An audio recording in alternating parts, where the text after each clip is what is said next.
Puttur ದರ್ಬೆಯ fast food ತಯಾರಿಕಾ ಕೇಂದ್ರವೊಂದಕ್ಕೆ ಪುತ್ತೂರು ನಗರಸಭಾ ಆರೋಗ್ಯ ಮತ್ತು ಪರಿಸರ ಇಲಾಖೆಯ ಅಧಿಕಾರಿಗಳು ದಾಳಿ ನಡೆಸಿ ಫಾಸ್ಟ್ ಫುಡ್ ತಯಾರಿಕೆಯನ್ನು ಸ್ಥಗಿತಗೊಳಿಸುವಂತೆ ಸೂಚನೆ ನೀಡಿದ್ದಾರೆ.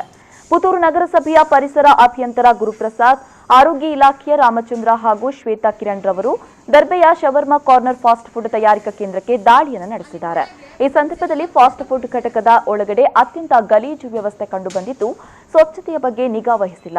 ಇದರ ಜೊತೆಗೆ ನಗರಸಭೆಯಿಂದ ವ್ಯಾಪಾರದ ಪರವಾನಗಿ ಪಡೆದುಕೊಂಡಿಲ್ಲ ಎಂಬ ಕಾರಣಕ್ಕಾಗಿ ತಕ್ಷಣದಿಂದಲೇ ಈ ಕೇಂದ್ರವನ್ನು ಸ್ಥಗಿತಗೊಳಿಸಲು ಮಾಲಕ ನಿಸಾರ್ ಕೂರ್ನಕ್ ಅವರಿಗೆ ಸೂಚನೆ ನೀಡಿದ್ದಾರೆ.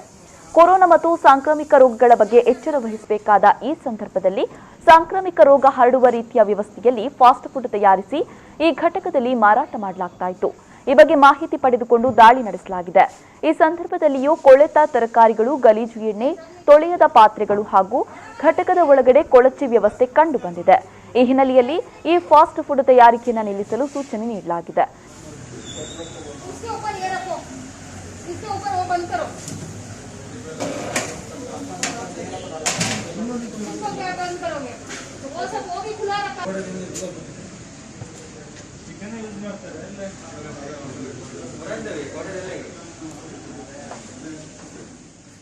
ನಗರಸಭೆಯ ವ್ಯಾಪಾರ ಪರವಾನಗಿಯೂ ಇಲ್ಲದ ಕಾರಣ ನಗರಸಭೆಯಿಂದ ಪರವಾನಗಿ ಪಡೆದ ಮೇಲೆ ಷರತ್ತುಗಳ ಆಧಾರದಲ್ಲಿ ಈ ಕೇಂದ್ರ ತೆರೆಯಲು ಅವಕಾಶವಿದೆ.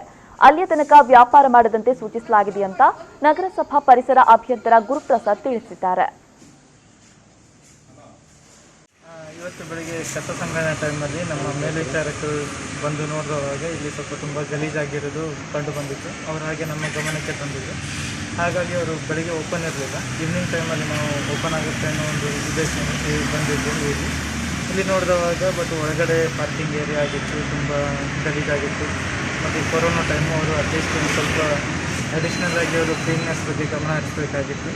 ಬಟ್ ತುಂಬ ಗಲೀಜಾಗಿತ್ತು. ಈ ಬಗ್ಗೆ ಅವರು ಓನರಿಗೆ ಸಹ ವಾರ್ನಿಂಗ್ ಮಾಡಿದ್ದೀವಿ. ನಾಳೆಯಿಂದ ಅವರಿಗೆ ಕ್ಲೀನ್ ಪರ್ಮಿಷನ್ನು ಸಹ ಇರಲಿಲ್ಲ. ಪರ್ಮಿಷನ್ ತೊಗೊಂಡು ಕಂಟಿನ್ಯೂ ಮಾಡಲಿಕ್ಕೆ ಹೇಳಿದ್ದೀವಿ.